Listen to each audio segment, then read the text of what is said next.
go ahead and call this meeting to order.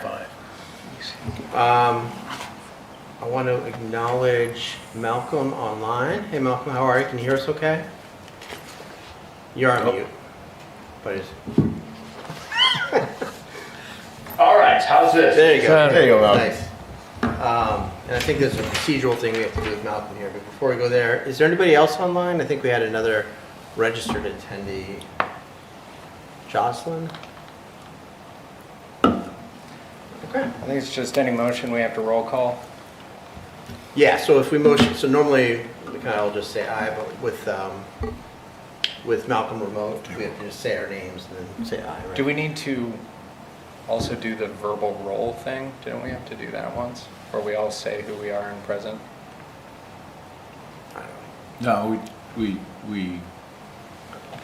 we do the roll call first so that we can confirm there's a quorum present in the room. Oh, okay. We kind of looked around and... Yeah, we and then I also, so identify a minutes taker. I don't see Andrew here today who's been doing it. Is there anybody willing to take the minutes?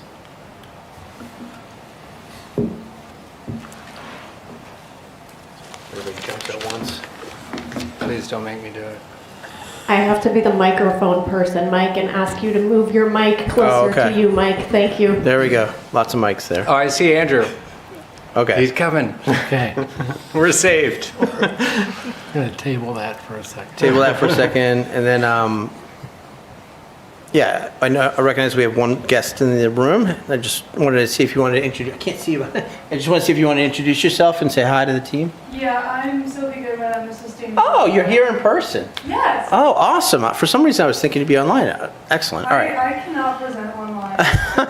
something about it. I'm so bad at doing that. So decided to find a person. So for the feel recording, that. because I recognize Sophie doesn't have a mic, there is Sophie Goodwin's in the room, in the audience as well. All right, and I see Tom. Okay, as they get settled, Andrew, do you mind taking minutes again? I will, yeah. Okay. Long time no see. Bless you. Bless your heart. No, not like that. No. I'm from Georgia. I mean it real. Earnestly. Sorry to be late. So that's okay. The first thing we'll do is approval of the minutes. So just wanted to ask everybody to take a minute to look at the minutes. Andrew, thank you again for doing that. Yeah. And I think you sent it out yesterday or today. I can't remember. Yeah, late last night. Okay. So any specific, if folks didn't have a chance, you could take a minute and read them now, but I didn't see anything obvious, that you missed. It seemed like what happened. Yeah. And Stephen, I did correct your name in the prior minutes, and so that's off to Karen. That should be replaced. Okay, with that said, is there a motion? So motioned. All right, then we got to do the roll call. So Malcolm, you want to, so for all of these things, do you want to just start us if we do it? Just say Malcolm. Malcolm, aye. All right. And then we got to go around, right? Which way you want to go? Paul, you want to go? Am I a voting member? Oh, no, okay. Yeah, no, start there. Or whatever. Go I ahead. messed that up. between, so. Go ahead. Stephen Fellows, aye. Matt Davis, aye. You're not voting on it yet. I am? Yes. Just double checking here. Ah, Christopher Smith, aye. Mike Klein, aye. Matthias Dean Carpenter, aye. Skip and Sophie. Steve Holmgren, aye. Andrew Coppins, aye. All right, so the minutes are approved. Wow, we did that. I want to, it's further down in the agenda, but might as well just do it here. I want to welcome Chris Smith, who was approved by the town council as a new member of the committee. Do you want to take a minute and introduce yourself? Oh gosh, I'm terrible at these, but I'm Christopher, I think that's coming through. Christopher Smith, I've lived in Durham for about 10 years. Pretty great town. It is a town, right? It's like a village, and I'm just finding out right now. You don't want to do that. So yes, great town, great people, not really anything to complain about on my end. And I graduated some years back with a degree in physics. Probably you're a little into politics if you end on these committees, so that interests me, and I think the energy committee is a good spot, and it is interesting, batteries and charging stations and nuclear energy. There's all kinds of exciting different things going on. So Awesome. Well, welcome. So we meet at first Tuesday of each month. And then we kind of skip some in the summer usually, but welcome. There is a distribution list we need to get you added to. Is that something, Todd? Yeah, I'll mention it to Karen. Is that okay? Yeah, Okay, absolutely. thank you. Okay.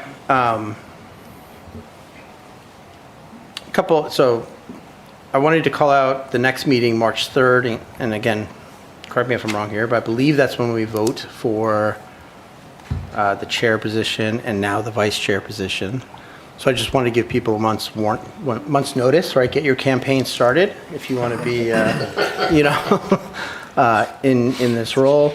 I'm going to step back from being the chair. I really enjoyed it, but my life's gotten kind of crazy, so I was going to step back. So there will be a vacancy. So just wanted to give everybody's kind of a month's notice there.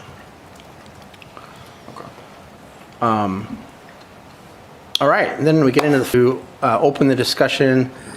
I don't know, we got probably 20 minutes. Sophie, are you with us the whole night, or do you need to?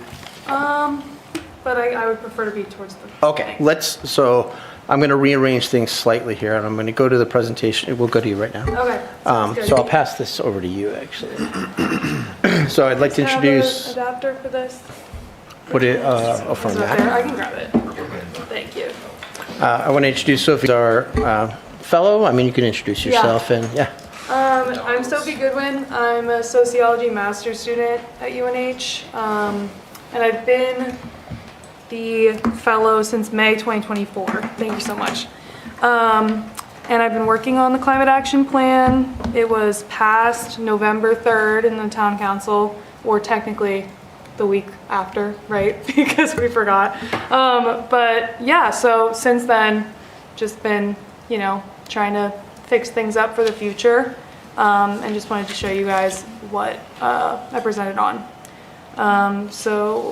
Okay. Is that? And so we presented it, we got so excited and had a lot of conversation, and the action was to approve it.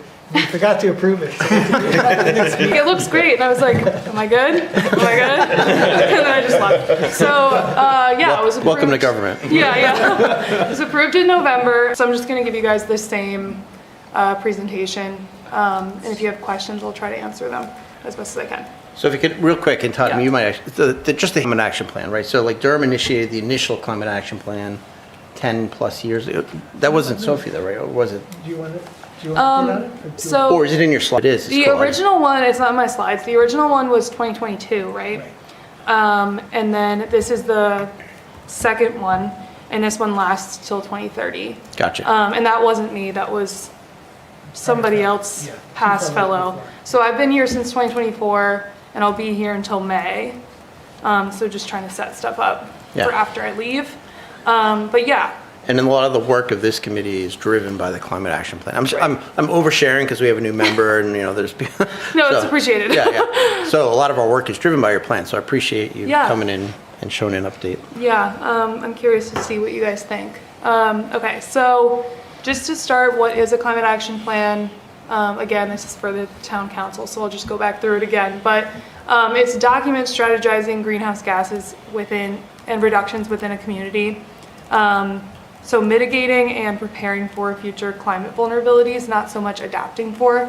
But in emissions inventory, reduction targets, and sector-based actions to reduce emissions based on sources. And then that's typical of all climate action plans. And then this time, we also made a resident reduction guide specific to Durham. So the plan contents, so there's a carbon footprint from 2022 to 2030, which I did. So there's 3 of them, and I'll go through them in a bit. And then summary of goals and actions across 4 major sectors. So transportation, built environment, which includes energy, solid waste and resource consumption, and natural resources. And then a section on carbon sequestration, and then the resident reduction guide. So the carbon footprint, you can see here up on the top left are just like a few ways to visualize it. So on the top left in the pie chart, you can see that UNH is the largest driver of emissions in Durham, followed by commercial and then residential, and the tiny sliver at the top is municipal operations. Just to note that 2022 did not calculate Oyster River emissions, and then I didn't put transportation in here because it's really hard to say whether it's UNH or commercial or residential. But then on the top right, you can see that's the little section by sector. So the largest is the built environment, followed by transportation, and then there's agriculture, solid waste, and wastewater. Question. Yeah, hey, Sylvie, this is Malcolm from the Ether. I'm just curious, is how does one determine what your carbon is as opposed to, say, Lee and Madbury and all the other towns that surround us? So it depends on like the way that you calculate. From here, it's basically taking it's kind of complicated, obviously, but taking the buildings and working backwards from there. So it's like through the buildings, through the transportation and those sorts of things.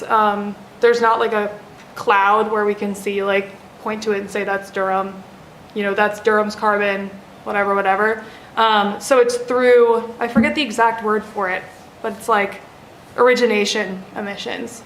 So the specific town lines going by housing. So like Eversource will provide information about natural gas usage. Okay, thank you. Yeah. Yeah. Could I follow up? I mean, we could spend all meeting on methodology, I'm sure, but I'm just curious. So for, vehicles, which is another big one, is that like some average of, a typical vehicle travels X, or is there actual data on usage? There's data on usage, and then also, I don't know the specifics, I wish I did, but Erin Dennehy Walsh was the most recent fellow before me, and she was the one who she compiled the data for 2022, as well as 2021 and 2019. So if you look at her report, it'll tell you exactly how it's done. That's great. But it's through UNH's SciMap program. So it's like this very complicated specific methodology that they use, like with tolls and those sorts of things. You'll see a little bit more about that A lot of later. the transportation we capture is region through Durham, not necessarily originating from Durham. Exactly, yeah.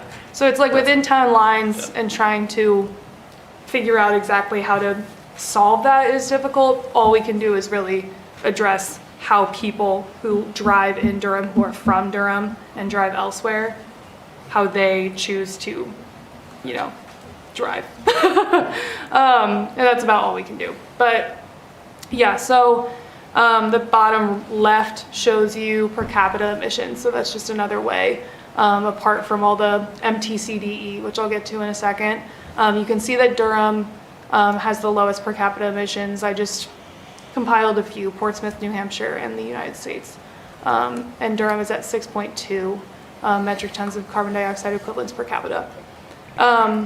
So it is good. So Durham's carbon footprint, you can see on the top right. So these are metric tons of 2019, 2021, and 2022. So you can see like 2021, it dropped a bit and then shot back up in 2022. What we're looking at 0.8% reduction from 2019 levels with the metrics that I put in the plan, for a total goal of 1,758 metric tons of carbon dioxide equivalents. And I did. Question. 2019 was 104,472 metric tons. Are you really saying you know the emissions to 1 metric ton? I'm not saying that, no. These are all... So I'm wondering, why do you have that many significant figures? I mean, I didn't do these emissions, but there's like specific... What is your question? Are you asking how you get that why do you specific? show so many significant figures since they're rounded up clearly or not down. all significant? Really sure. It's just how the math shook out using the averages they were using. Well, but I would think then you would say 104,472 plus or minus some number, or just round it off and make much more sense. That's right. And the This other- is also for the methodology section of the previous fellows' work. Yeah, Yeah. I didn't do the greenhouse gas inventory reports. I would recommend looking at Erin Dennehy Walsh's report, which is on the Town of Durham's website, because it gets into the nitty gritty of those things. Specifically for this, it's like calculated through, you know, Eversource provides information, UNH Yes. provides information, Oyster River typically does as well, and then that is calculated, and that's why it's those specific numbers. I can't speak to exactly why it's 472, not plus or minus. Well, I mean, 4,000. a lot of your emissions are estimates, particularly on transportation. And it Yeah. seems like you should give some range of, That's not my, Just, Job. this is 2022, right? So we haven't even got it. yeah, I mean, So, this is, yeah.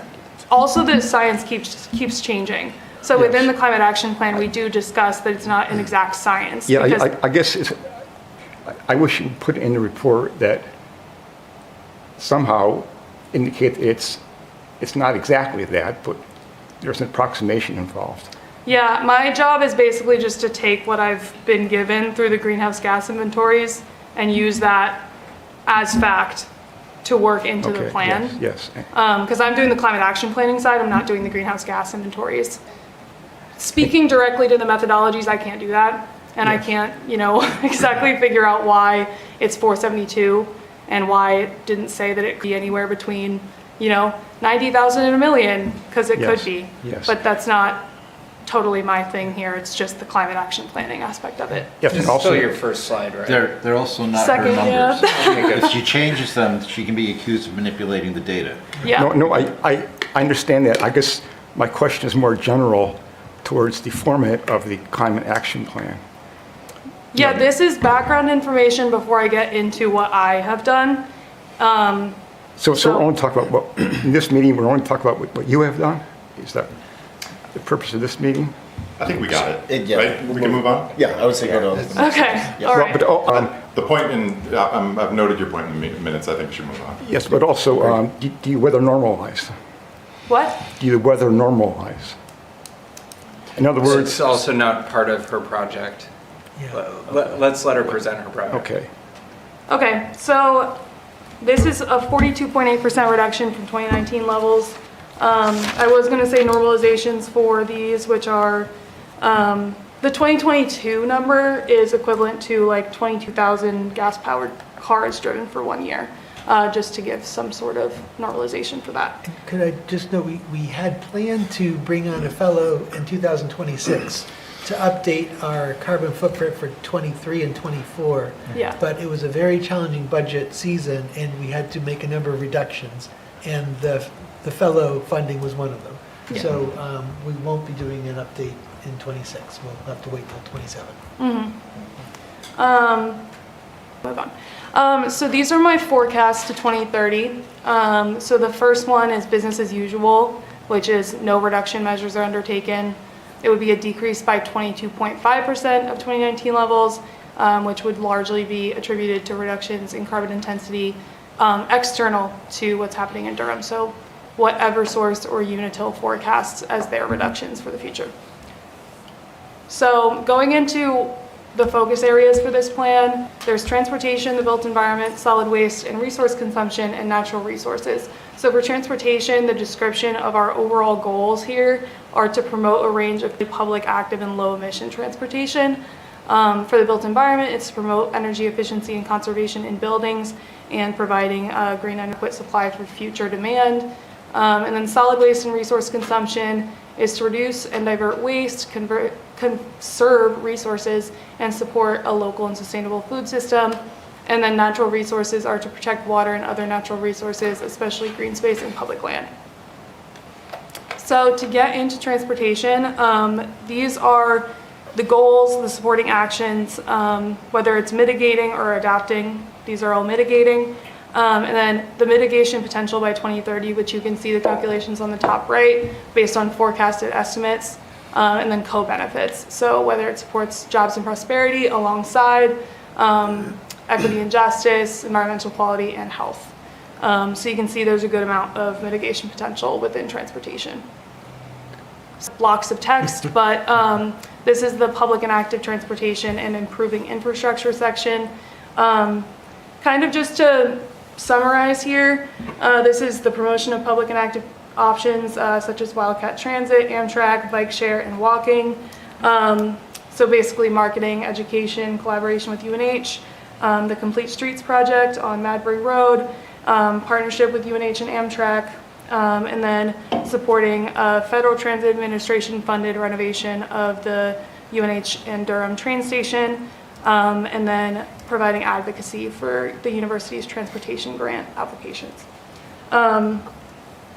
Then here is electric and hybrid vehicles.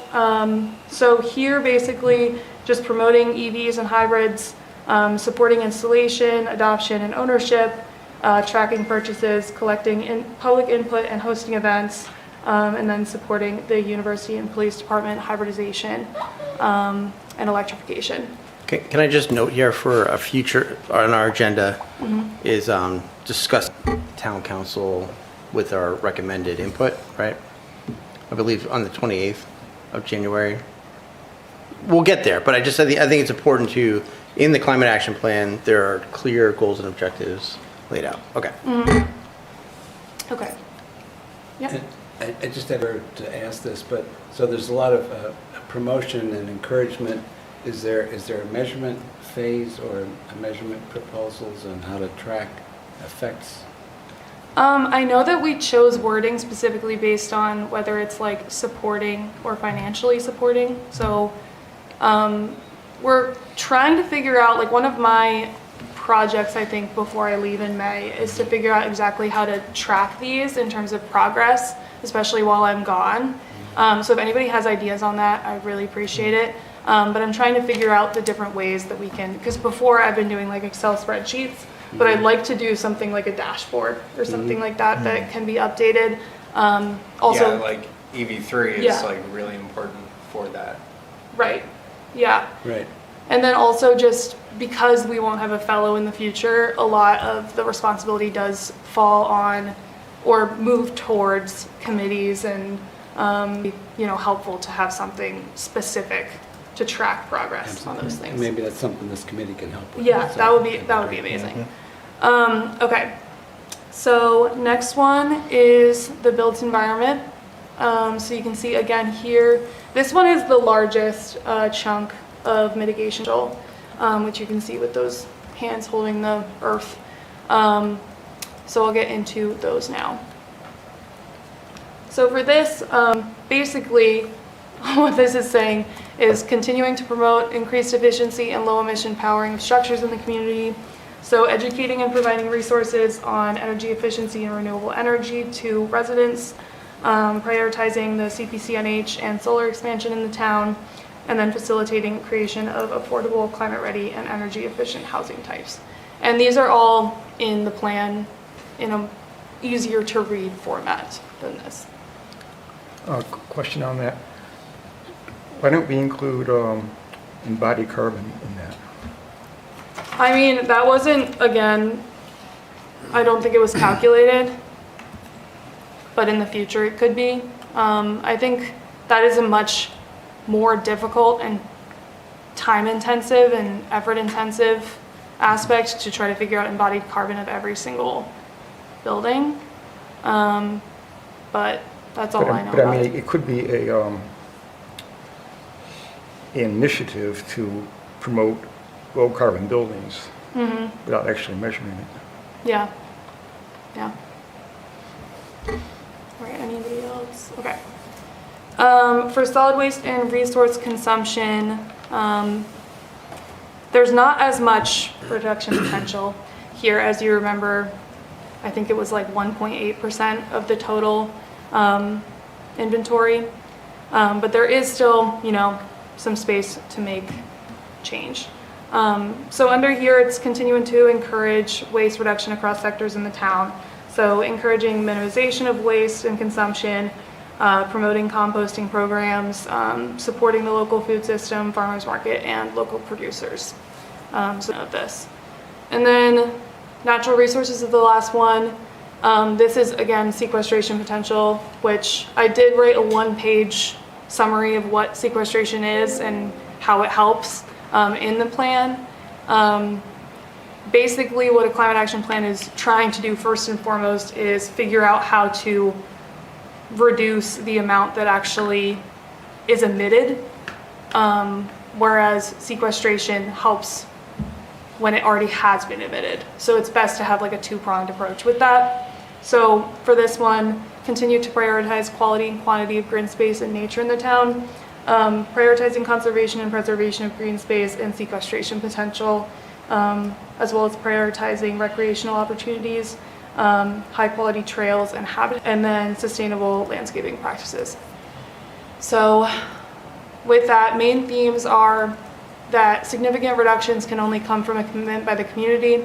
As we saw in the very first slide, there was a very small amount that was from municipal operations. So UNH, commercial and residential operations all need to sort of commit to reducing greenhouse gases.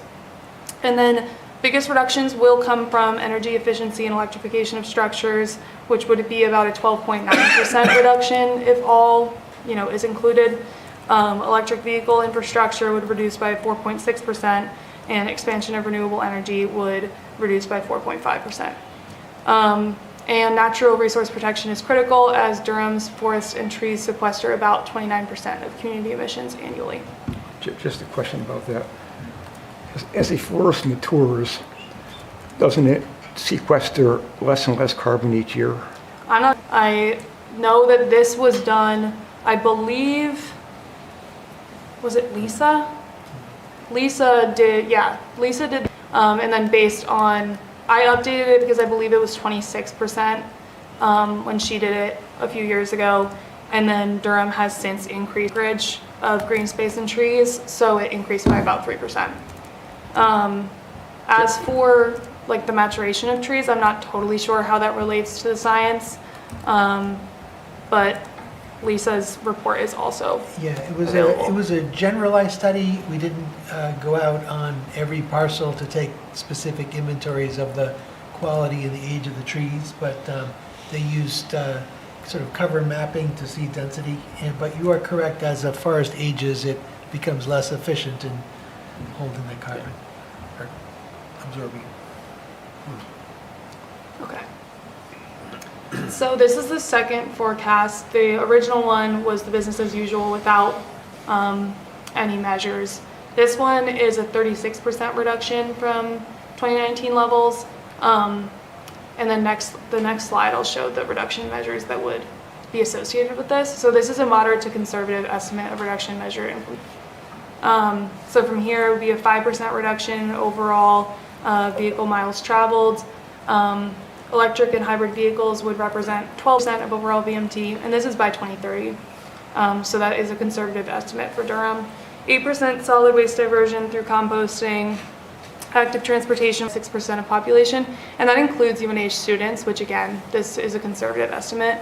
3% of residential and commercial units would receive efficiency retrofits every year, and 3% electrify, which would be like 90 households annually.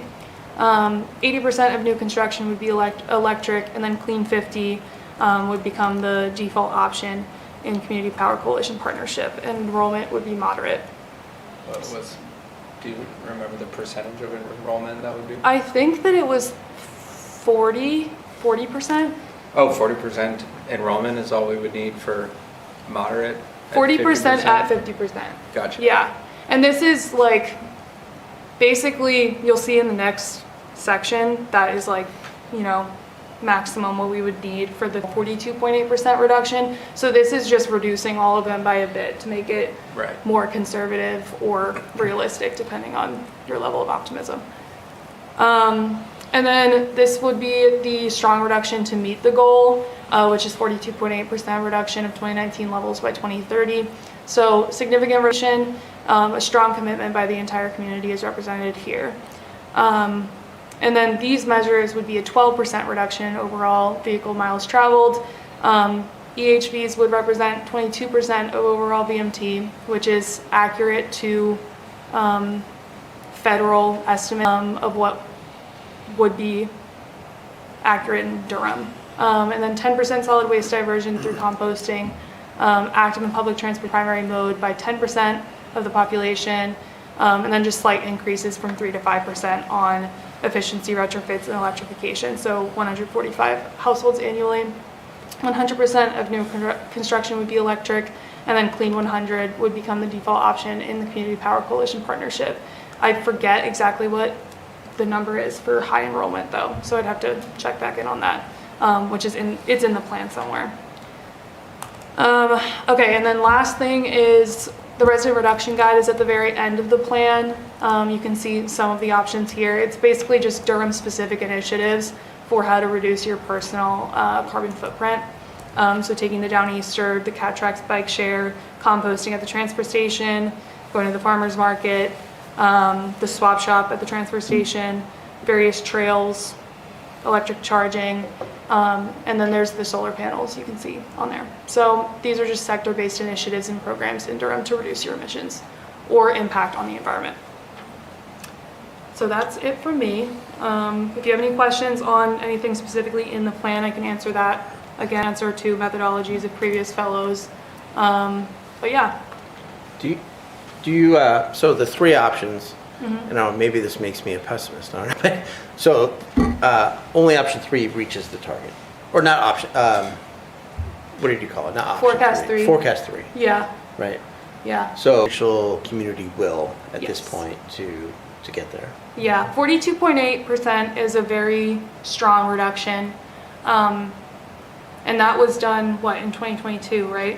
That was estimated then. And a lot of things have changed since then, including, you know, forecasting estimates and, you know, what Eversource thinks it's capable of by that time, what UNH thinks it's capable of at that time.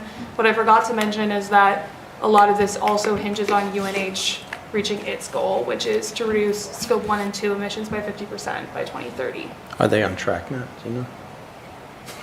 We got some challenges ahead.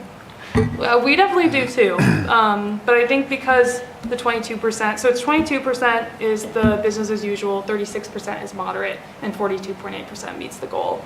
So it's definitely possible. I've done a lot of forecasts, and this one is the most feasible, but there are a lot of options to get there. Can you go back to mitigation efforts for forecast 3? This one? Yeah. Do you have any way of indicating, you know, we've got like 6, 7 different percentage levers there. But I would think categories, you know, a 1% increase in solid waste diversion might not be the same as a percent increase in registered electric or hybrid vehicles. So Where's the most bang for the buck? Is that what you're saying? yeah, and like what's like the strongest lever to pull? Because you know, looking at vehicle miles traveled, I was just thinking, I can't remember when we renew our registrations, do we put in our mileage? No. It would be interesting if we could start tracking mileage along with whether or not people have electric and hybrid vehicles. Be completely voluntary, right? But maybe that's like, we don't really talk to people about how much they drive. Often kind of assume that people are going to drive as much as they need to, right? Yeah, on the transportation, is it just vehicles that are in the town and moving within the city, within the town limits? Or is it you drive to? I interpret it as like As a ownership resident. and how much people use said ownership in the town. I believe they use within town lines, because it's also people who Okay. are just like crossing through Passing on Route through, 4. Yeah. But again, I need to look at, it's very complicated the way that they calculate. Yeah. Like, I mean, when you think about it, it makes sense. How exactly are you going to figure out, you know, would you do it by origination, so whether people start and end in Durham, or just specifically within town lines? But I believe that most recently it's both residents and non-residents. But what we're able to not control, but, you know, help with is the residents. Yep. Yeah, I haven't looked at it since she finished it. Todd, did you have a question? No, thank you. Yeah, the bang for the buck definitely comes from transportation and the built environment. And these other little, you know, solid waste obviously is not going to do much. But this is all done through like a forecasting modeling tool. So I basically input different percentages of reductions. And this one, you know, was business as usual, and then this one, and then we had to find the moderate, more pessimistic or conservative estimates. So just slight lowering of a lot of these. So we probably have 5 minutes left. I see Malcolm. Andrew, you were going to ask something, and then so Malcolm, go for it, and then Andrew. Okay, thank you. Sophie, just thank you so much again for this report and all the work you've done. I think it's a really important contribution to trying to meet the climate goals, so thank you again. I'm just curious, especially with the 42% reduction, I think I know the answer to this, but I'll ask it anyway, was any kind of information available to you as you wrote this report and gathered it together about the communities, the Durham community's readiness to move in the direction of the 42%, and what were the challenges they had in terms of their participation in the movement to 42%? Todd, you might know. Does that make sense? Yes, it does. Todd, you might know, do you remember in 2022, sort of the circumstances surrounding the 42.8% number? So we were trying to come up with that we could reasonably motivate people to try to achieve. But one of the challenges Durham and UNH to a certain extent have in setting our targets is we've been sort of star achievers for years. So a lot of the low-hanging fruit we've already addressed long ago. So we're starting out in 2019 with already a competitive score. And when you look at how we compare to the nation, New Hampshire, Portsmouth, we're low, low, low. So Yeah, and it's, then that would be down to like 4. right. So it's really a very heavy lift to get us there. And if we're looking for the big bang for the buck, really it's the built environment. That's the big thing we can control the most. Then it's transportation. But I'm just looking, the town clerk is now tracking motor vehicle registrations for us, so we can see in terms of sheer numbers how many are transitioning over. So in 500 vehicles, of those 9,900 are gas powered. We've got about 560 hybrid and 241 electric. So like we have there's a long inroad to chip away at that 9,900 gas powered vehicles. But if we see that moving by a few thousand, that would be kind of a victory, I think. And the other reality for us, which I struggle with, but it's the way this is calculated, is a lot of communities will have as a goal to preserve conservation land and forested land that can then be a carbon storage area. And we've done that so well, like 45% of Durham is conserved, And so, if we just look at the raw impact of that sequestration annually, that reduces our emissions by 29%. I mean, it's a huge number.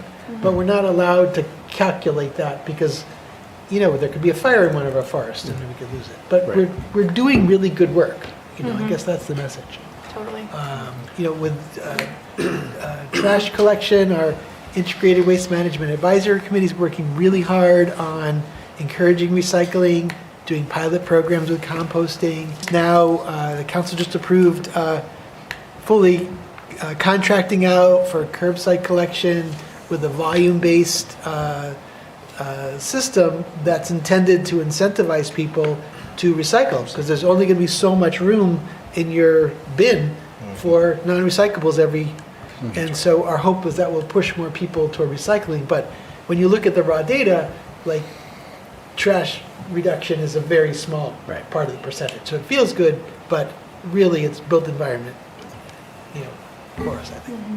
Okay, so Andrew, then Matt, and then we'll... Sure.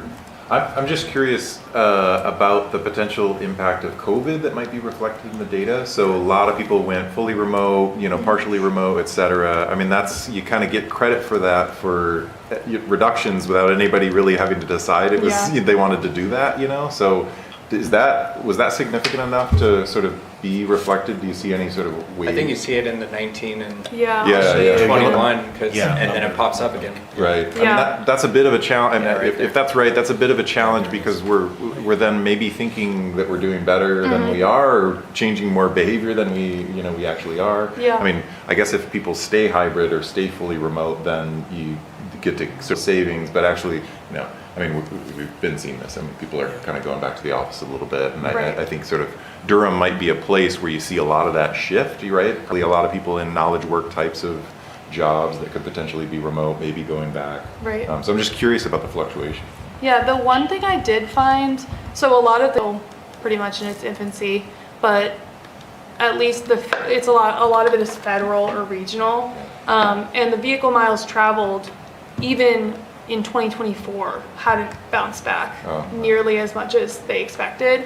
I wish I had the numbers in front of me, but it's the Federal Transit Administration or whatever. But that and remote work in New England has continued, not obviously at the same level, but because of 2022, if we didn't have the 2022 numbers, we would have no idea where we're heading, and at least it bounced back enough where you can start to kind of see what the impact would be. But even UNH, hasn't bounced fully since before the pandemic. So I'm curious if that will, impact it as well. But I think as soon as we get more updated greenhouse gas inventories, I'd be really curious what 2023 would be if it bounces back all the way to 104. It's not within the forecasts. We wouldn't expect it, but I am curious.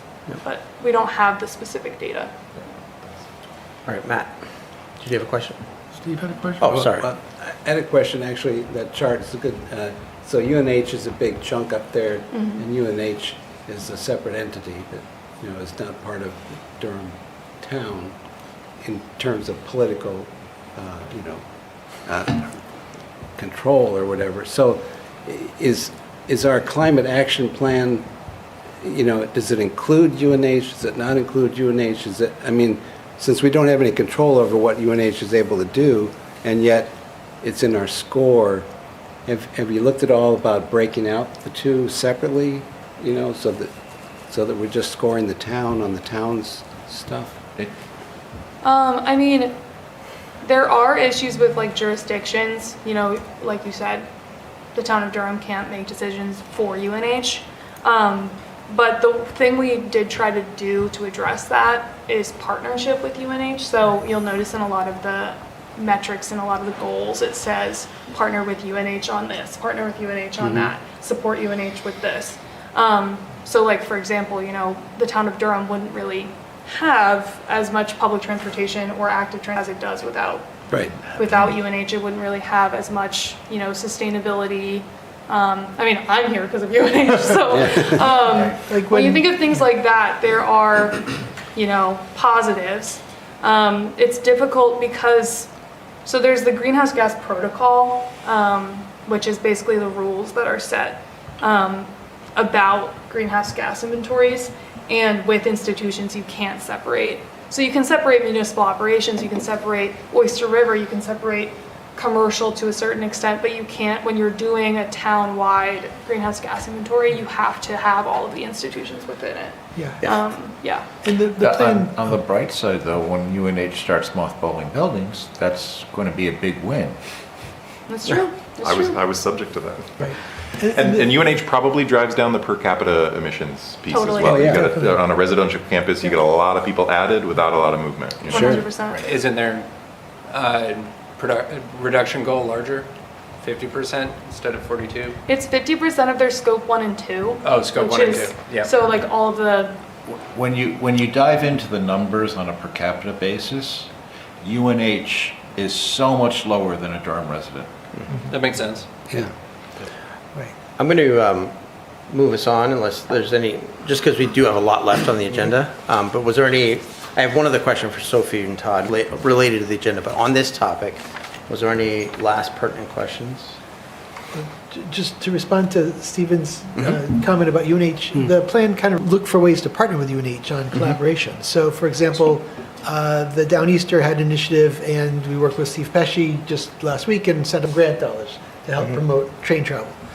When the Echo Line project was being conceived of and built, Durham sent letters of support for that project, and actually we evaluated whether it made sense to hook up Jackson's Landing to the Echo Line or not. And it didn't make sense economically, but we looked at it, and we're always looking at ways to partner. So. And UNH composts everything coming out of the restaurants. I mean, they do, on so many different levels, UNH is much better at this than we are as a town. They're not linked with our composting though, right? Nope, The they town. have their own internal composting. I didn't know if there had been exploration of that or not. They can't take ours on. The state won't allow it effectively. So the other topic on the agenda that, Sophie, I thought maybe you could weigh in, this is a slight pivot here, but on the agenda, Todd, a while ago, we talked about the Global Covenant of Mayors, and I know Sophie was involved on our agenda still, just as a discussion point. I just didn't know, while we had you both here, if you wanted to talk about that. Yeah, so our conclusion is that Covenant of Mayors made sense 5 or 6 years ago to help give us direction and some structure. It no longer does. Okay, so that decision's been made. It's been made. Keep our ties with ICLEI, which helps us with the reporting side of things. Yeah. But we're going to cut ties with GCOM. Okay, Yeah. that decision had been reached, sorry. So that's good information. Yeah, I mean, all I can really say is in my time here, GCOM, 2 emails back in all the emails I've sent to them, ICLEI provides some level of like networking and support for various things, and then also just like having a member community, as well as the programming and forecasting and those things. So, yeah. Excellent. Well, Sophie, thanks for coming today. Thank Yeah, you. Really appreciate it. Thank you. What's your tenure left with us? Is it? It's until May, so Okay. I'm done with my program May 16th or something like that. So I'm technically on the books until I graduate, I think. I think it's, yeah. I think, I don't know. Awkward. No. Yeah, he's like, you're done here.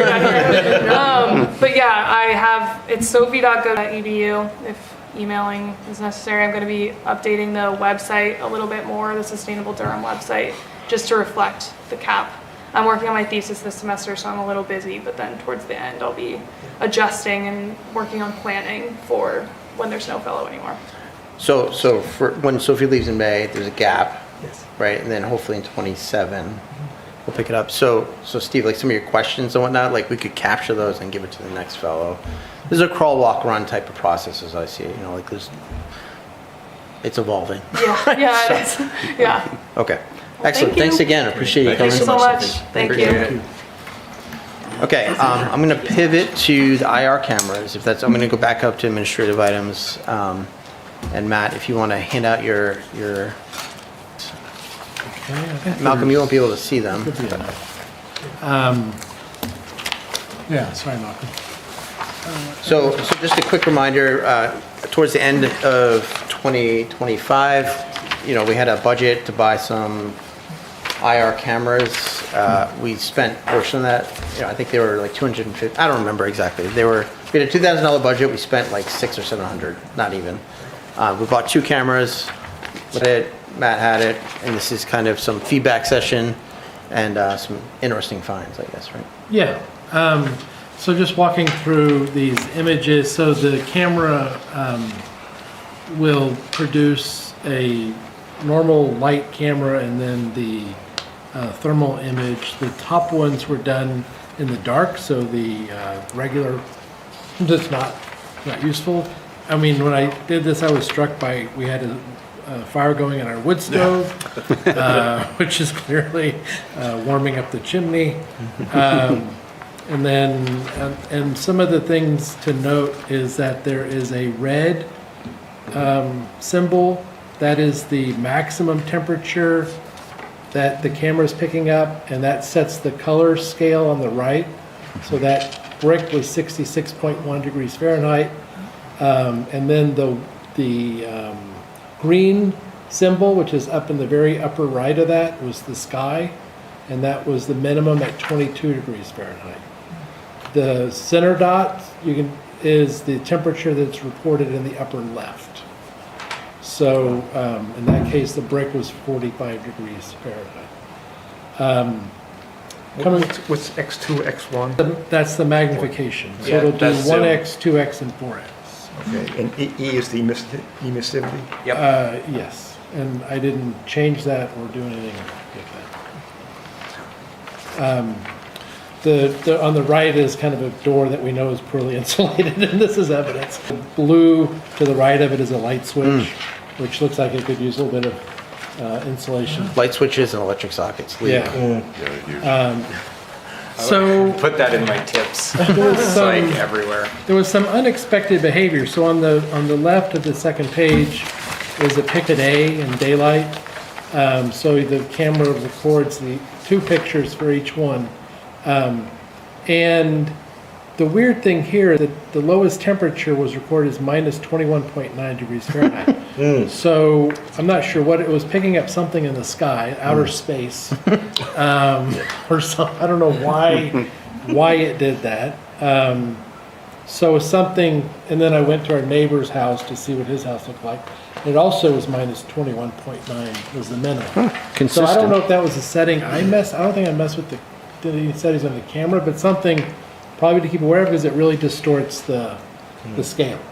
Yeah, well, Such that everything's washed out. Everything's washed out. That's Everything's right, hot. yeah. But that marker It's because showing the it's- sky is it's important. because it's so much farther away than the other things. But at night it didn't do it. At nighttime it didn't do that. Yeah, Yeah. So anyway, I don't know why it did it, but that was just something to maybe see if we can do a setting on here, which I'll get into a little bit more. Some of the other pictures are the exterior walls, and I had thought it might be possible to estimate an R value with some. I read something where you can have the air temperatures on both sides and the surface temperatures on both sides. You can calculate an R value, but then I went back to look at that. I couldn't find it. you also need like the Lot. and Right. So I don't know if that's something that is worth pursuing, but that's why those images are there. On the middle 2 images on the second page, there's that bright stuff at the bottom, which kind of surprised me, that's coming out of our basement, I imagine. line going across. Yeah. So all these pictures are from the outside looking in? These are from all pictures here from the outside. Did you try it looking from the inside? Yes, out? that's on the next page. Okay, all right. And again, we can ignore a lot of these. I was trying to get interior shots of walls and exterior shots. On the right hand, on the third column on the right, you see that we have a steam pipe running up the wall. That brightness. Did you know that? I knew we had steam. I wasn't aware that it was making the wall that hot. And is that what we're seeing on the outside on the fourth? And we're also seeing on the outside too. Yeah. This is a house built in the 1920s. We're being recorded, but I'll just go ahead and say that it has not received any weatherization other than Tyvek that we. So we need to have. So this would be a good case study for when we blow in insulation to go back and look. But this is essentially a mineral wool that'll Yeah. to the bottom. Do you have fieldstone basement? I'm just Yeah. curious. it's thermal bridging. On the bottom? If it's fieldstone or concrete, I'm it's just the trying to think of thermal capacity of the stone being different than the wood around it. Gotcha. And Oh, so- is that for the bottom? Yeah. Sorry, I went back to the Yeah. the basement. Your stone's probably consistently a couple. rim joists Warmer. are notorious for leaks and thermal Yeah. and all that kind of Yeah. thing. So that particular area tends to be a real sort Right. of problem area. Yeah, and it can be pretty difficult, the place where the foundation and the walls meet, to actually reduce that heat loss. Sometimes you need a membrane around both the outside and the inside of the house. It can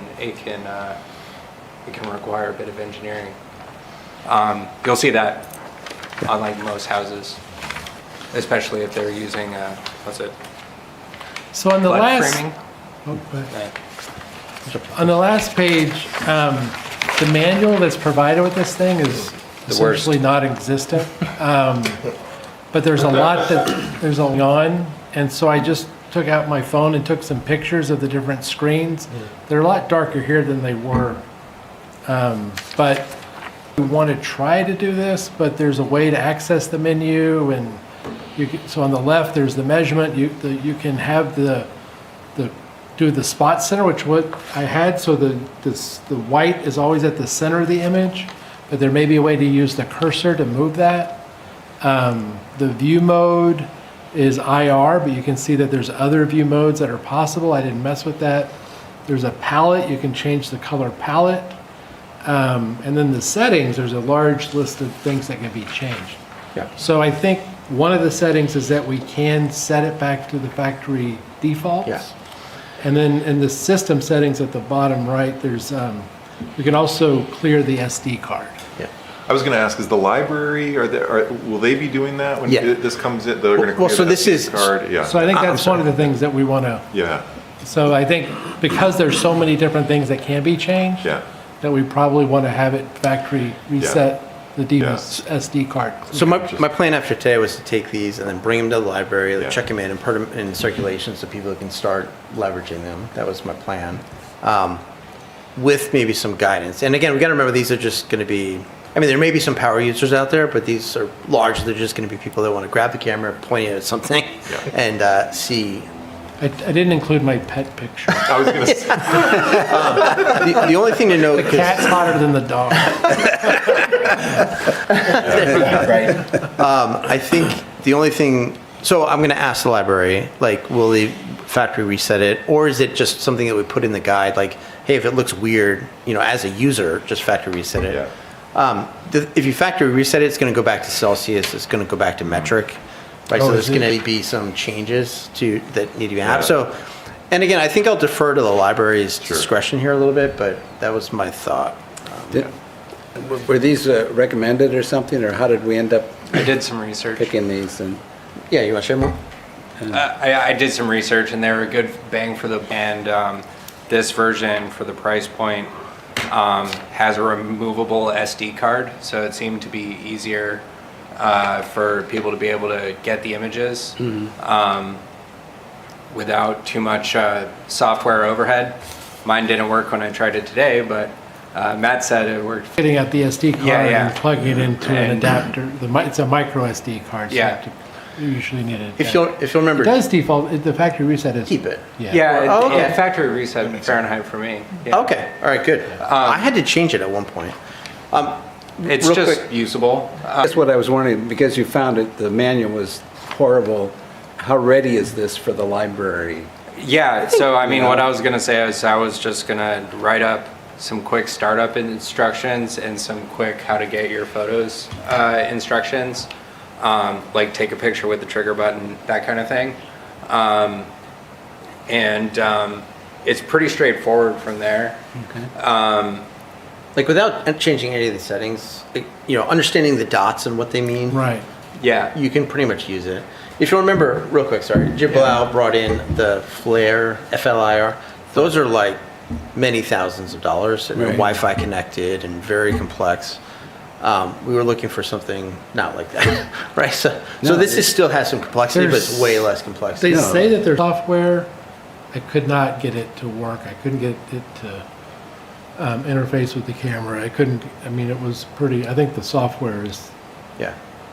And for my research, a lot of home inspectors have found that the more expensive ones can kind of take too much time to set up. So a lot of them are using the TC005 or the TC004 just because it's easy to start it up, shoot it around, take a video while you also take stills, and then just download it all to your computer when you're done and erase it for the next house. No, that said, and I don't know if we have any budget this year, but like we bought two to see how much need and demand there was. And if we find that they didn't fit the need exactly, we could adjust and try to make a different purchase. But I wanted to ask, do we have like marks for, like, let's say I have houses right next to each other. In one house, I have the best insulated windows known to man, and I'm pointing this at those that look like there, and then I get the other house which is just like a hot mess. Yeah, that's And mine. terrible windows. Single pane. That's Yeah. why Just, our just so neighbor. like in the guide, people can, oh, and I see what you're what is my house? Yeah. What does that mean exactly? what I Like, I've was- got temperatures, but It's an is that interpretation, good? Is yeah. it bad? Or no, Yeah, actually, I wrote okay, some it's- of that up in the tips. Okay. Because the actual answer is you can't actually have an indicative image that will show you what a good IR photo is versus a bad one, because it's dependent on the day, the time, the outside temperature versus the inside temperature, the time of the year. So like, even if you have two houses next to each other, if you take readings even like a day apart, like you might not, it's more about the context within the places where you are seeing leakage, not necessarily measuring for like the overall heat loss of like your wall as a whole, but like where maybe your insulation may have fallen out. Okay. And finding those spots. That's what I was trying to do. Our neighbor has gone to great lengths to fully insulate. Yeah, and you need like a Weatherized- blower door test to do all of And that. so I was hoping that I could get, but the color scale's so far off. Oh, yeah. So I, But I do think you have an example like your door, for example, like That's just having that picture and say, Yeah. you know, the darker part is cold. Yeah. You know, the light switch is cold. Those areas to look at. So when somebody's using it, it's just kind of. Right, Yeah. but that's why I emphasize in the tips thing, I wrote up that it's like, it's much more about relativity, and like if you're checking one window, you want to see how all the other windows in your house look and Yeah. see how far off it is from those, that kind of Yeah, I thing. think that's probably like a real. I didn't try it in sunlight when the sun is hitting the house. Yeah, There was either cloudy or at night. Yeah. Would Yeah, sun, that's another thing too. It would- If it's it sunny. would distort it. Yeah. outdoors, Solar. yeah, latent infrared. Right.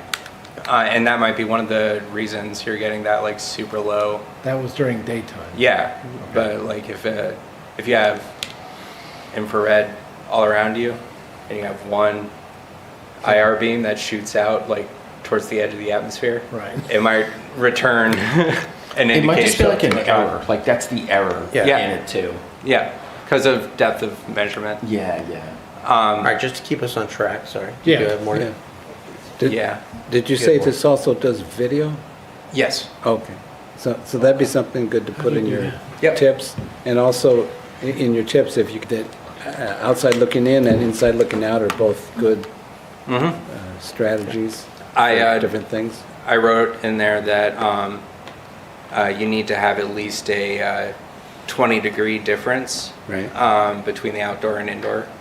And it is generally you want to be indoors and look outdoors, not outdoors looking indoors. But outdoors looking towards the indoors can tell you some things. Fun. It's definitely cool looking. So, do folks agree with the plan, or is, oh, sorry, Matt, we're gonna add more?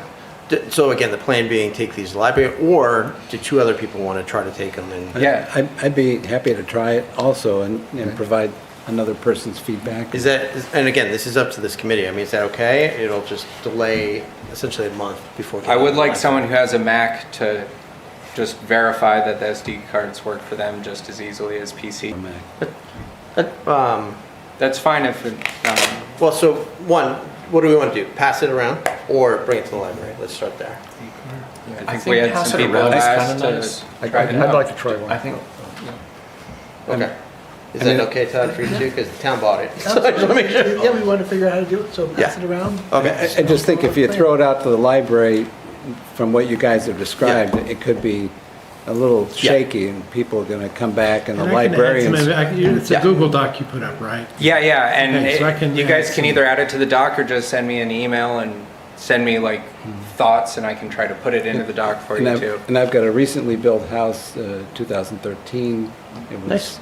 Energy Star, so I'd be interested in seeing, what's not working or Yeah. or whatever. did I get ripped off? Definitely take it down into your basement, look around, You can also send me pictures with captions if we want to add that to the doc. Even keyholes and doorknobs and stuff like that. I mean, if the difference is enough, I mean, you'll see. It's just these are really cool tools. I'm wondering if when it does go to the library, and people might be picking these up for all kinds of uses. There might just be a simple, throw a notepad in the bag and say, leave us some comments. Does this raise questions? All that That's a kind of good thing. idea. Just some kind of like, Oh, I like that. that might direct us in terms of, okay, if we can provide some educational input in this direction Yeah. or this direction. I did write in the tip stock, if you have any questions, to the Energy Committee. Oh, okay, that's perfect. Yeah. But, I wonder if there's, I think both is probably good, because some Yeah. people might just want something down. Yeah, there, yeah, yeah. is there any way of having kind of a Google Docs that's available through the library that people can, like you're saying, Yeah, sure. but an online thing that people can Yeah. add to as they, Well, theoretically, they can take my tip stock and turn it into a QR code. I was just gonna say, Yeah. QR And it's code easy on a from little there. note card in there, and Yep. then that goes to the Google Doc, Oh, and that's a okay. public, like, Yeah. That's I cool. have questions, or even just an email, even if that just reflected the email to this Yeah, committee. we'd probably put the tips on the library website. Yeah. and send it. oh, that'd be great. Great. Malcolm, I see you have your hand up. Yeah, I just wanted to say, I think it's good to share within the to share the camera for a little bit, just to make sure that it gets off to a good start, because if it got off to a bad start, people will say, not so good. And I am looking forward to seeing these pictures. It's really interesting. Will an electronic version be passed around? Yeah, I can email that. I don't have it on my computer here, but I can email that too. Matt, would you add them to Matthias's Google Doc, and then Yeah. can we just Put some email out the captions. Google Doc to Yeah. everybody? That'd be good. Can you explain how you got the pictures to work or whatever in his Google Doc or? I'll be writing that up. Okay. How taking pictures work and saving There's, them.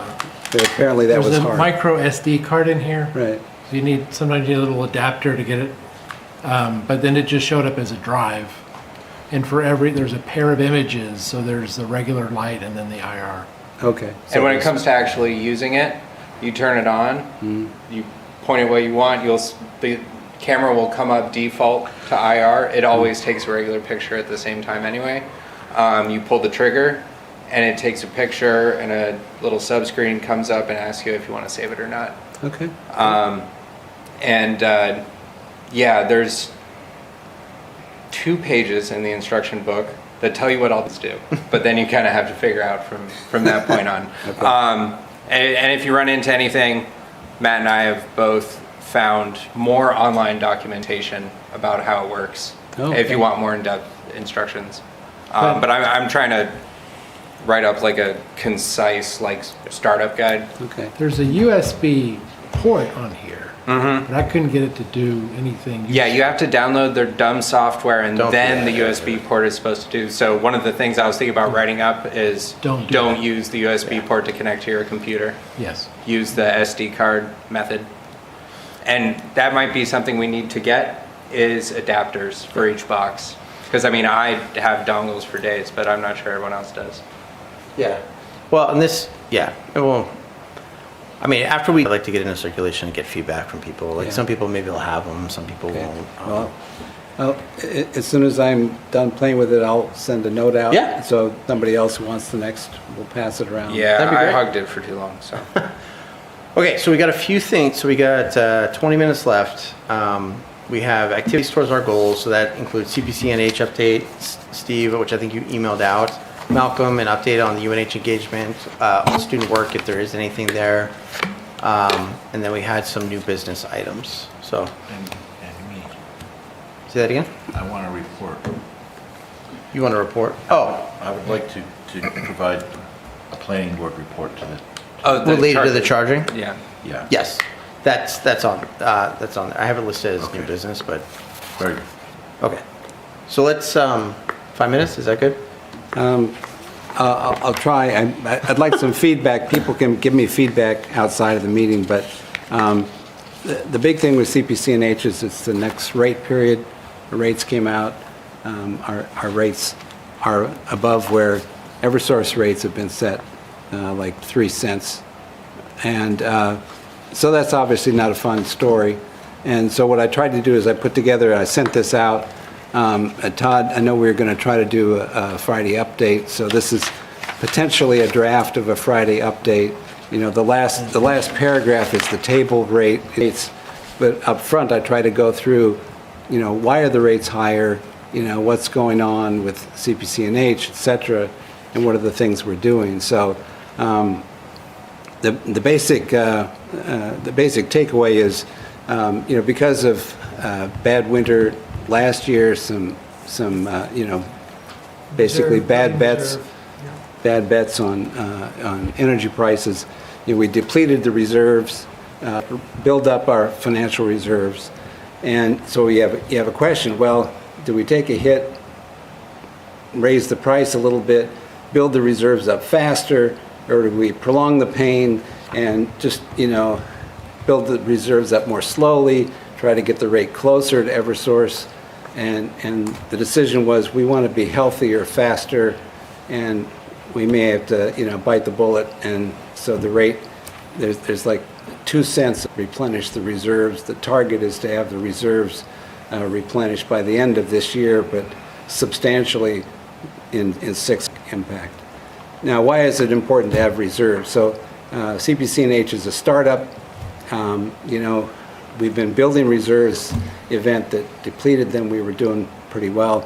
The reserves help us with our financial ratings. Financial ratings help you with the interest rates you get charged on loans.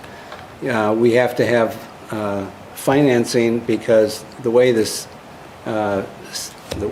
power industry works, your power up front, and then users use it, the meters get read, the bills get cut, the bills get paid. All that stuff happens downstream months after you've already paid for the power.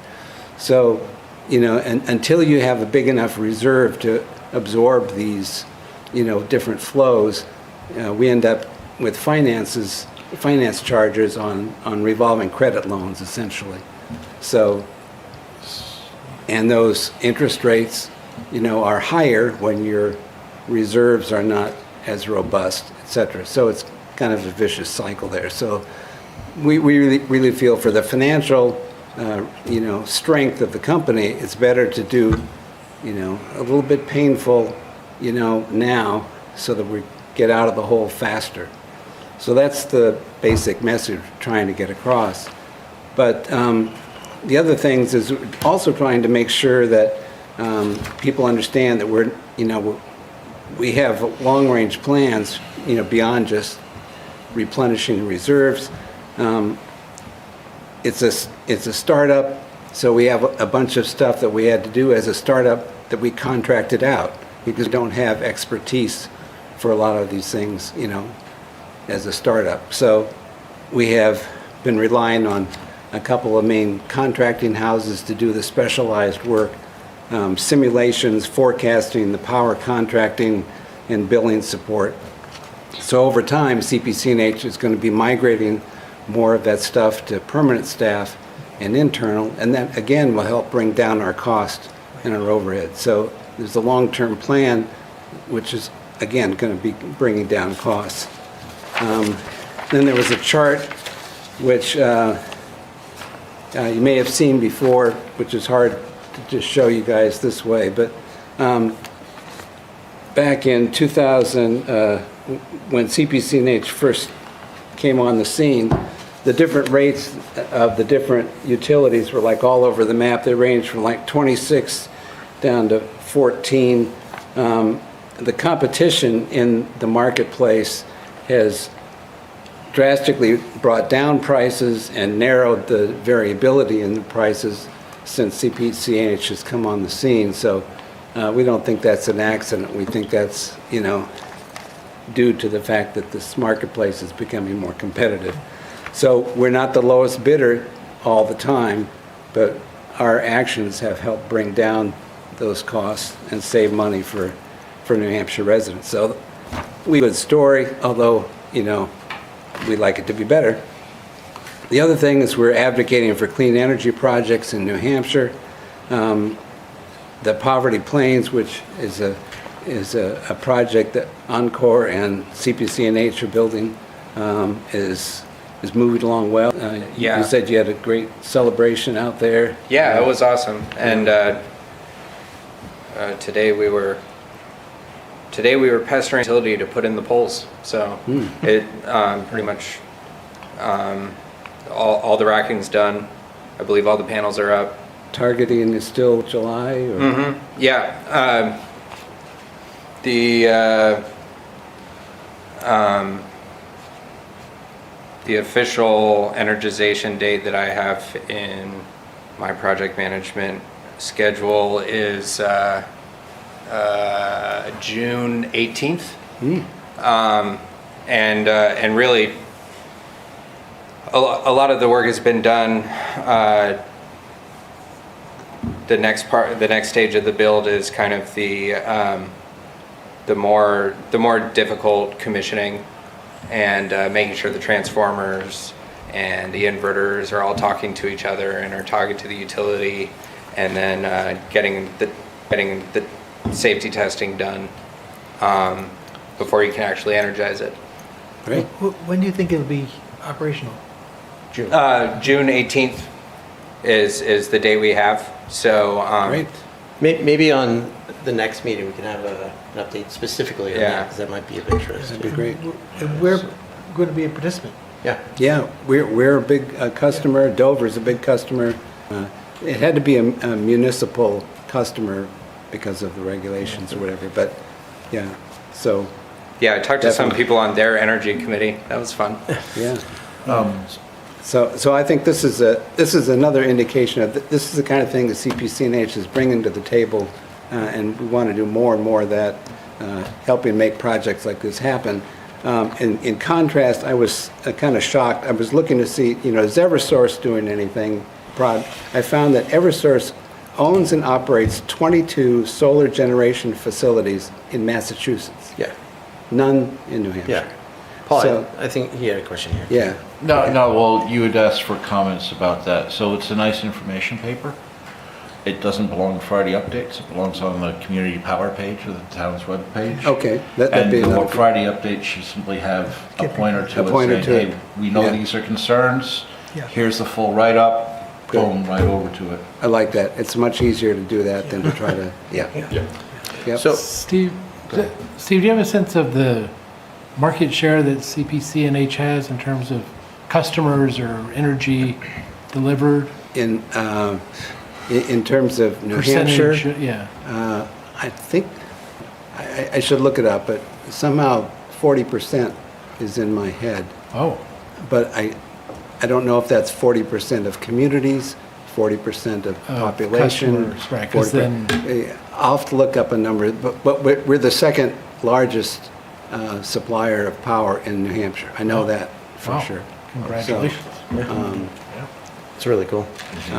I just want to make sure Paul's got time to give his Yeah. report. Okay, so I think that's basically, so you guys can read over the rest of the stuff, but anyway, I wanted to try to give the story, and I think that's the right way to do it, is have a pointer in the Friday update, and this can all be put on the website.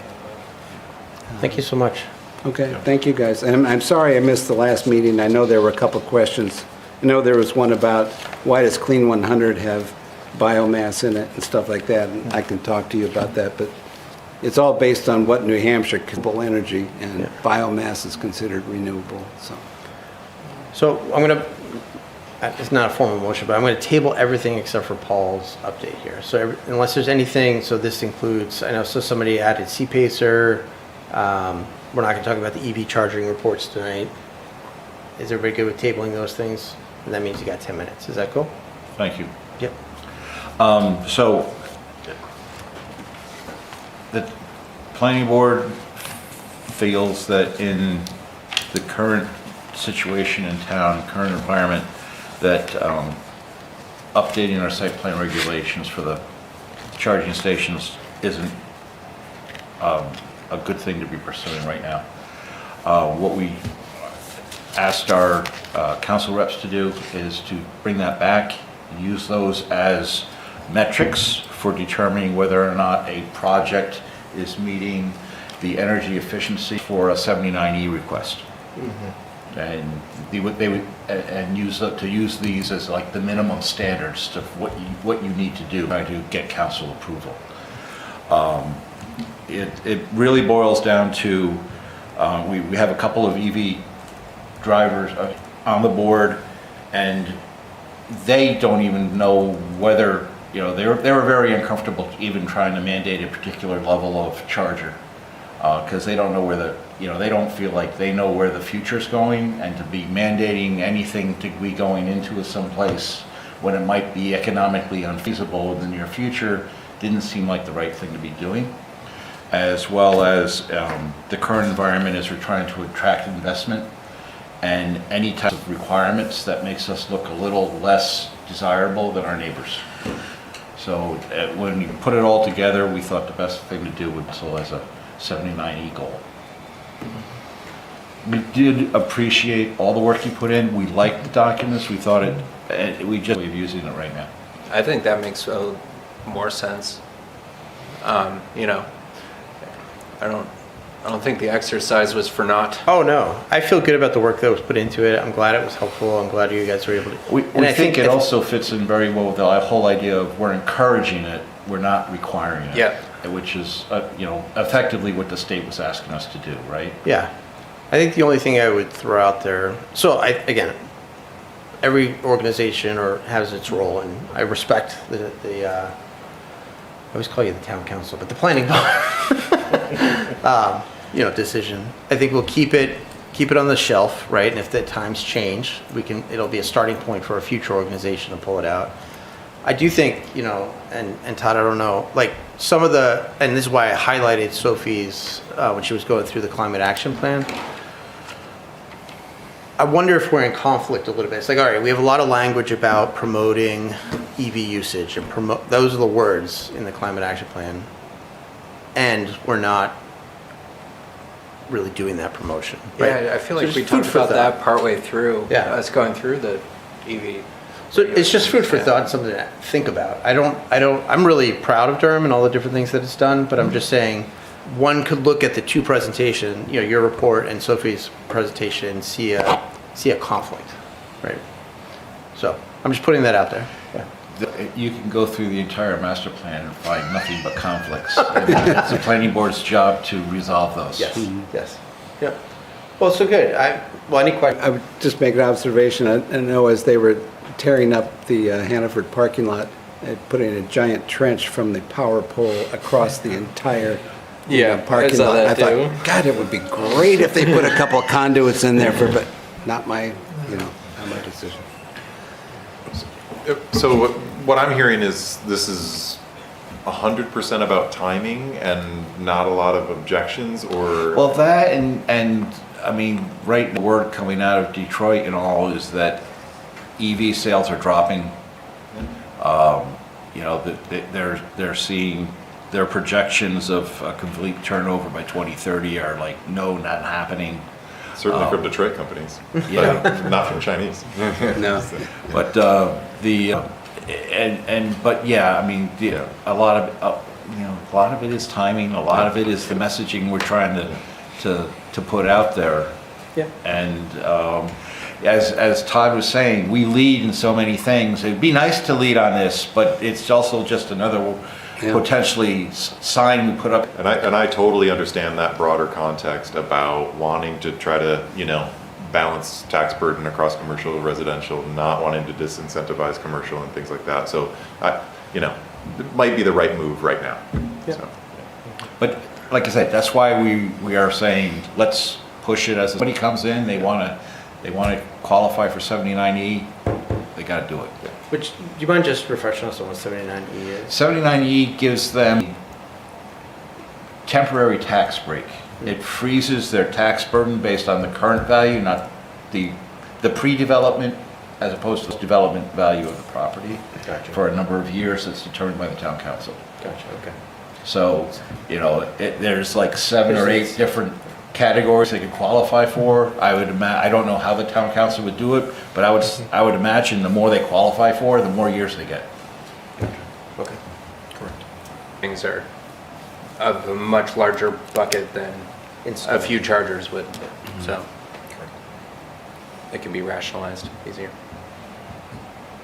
Great. Well, thank you for your partnership on it. I mean, I know a lot of the people that worked on that There's some of us still here, but a lot of the people aged off the energy committee, right? So The ordinance might have been part of it.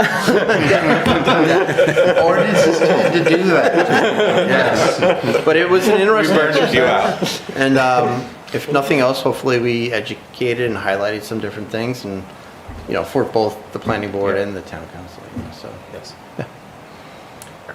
any Can I other ask a question Yeah. before we adjourn? Yeah. So I sent around the summary of the spacer kind of thing, and full disclosure, I disclosed it on the email. It was AI supported, but this is kind of the perfect task for it. Yeah. And so some of those things are, I verified a few things. So I guess my question is, so that was a summary of what the program is, a bit of a summary on eligibility, and then the limits, right? The 35%, and then how does that translate into property value and things like that?